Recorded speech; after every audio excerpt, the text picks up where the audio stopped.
இன்று ஜனாதிபதியாக இருக்கின்ற இந்த ஜனாதிபதி தேர்தலிலே வேட்பாளராகவும் விளங்குகின்ற ரணில் விக்ரமசிங்க அவர்கள் எங்களுடைய இல்லத்துக்கு வருகை தந்து என்னோடு சந்திப்பு ஏற்படுத்த வேண்டும் என்று வந்திருந்தார். நானும் அவரை வரவேற்று தேர்தலில் நீங்கள் வெற்றி பெற வேண்டும், தேர்தலிலே உங்களுக்கு பாரிய கடமைகள் இருக்கின்றன, இந்த கடமைகளில் ஏற்கனவே தீர்க்கப்படாத இனப்பிரச்சனைக்கு ஒரு தீர்வு காணுவது மிகவும் முக்கியமானது.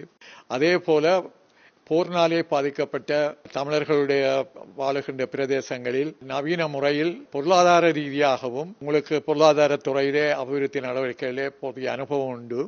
அந்த அடிப்படையிலும் போர்னாலே பாதிக்கப்பட்ட இந்த பிரதேசத்திலும் பொருளாதார ரீதியாகவும் நீங்கள் வளமான ஒரு எதிர்காலத்தை கட்டியெழுப்ப வேண்டும் என்று கேட்டிருந்தோம். தான் அதை தேர்தல் முடிந்ததும் தானும் அந்த நிலைப்பாட்டில் இந்த நாட்டை கட்டியெழுப்புவதில் நான் நம்பிக்கை கொண்டிருக்கின்றேன் என்று குறிப்பிட்டார்.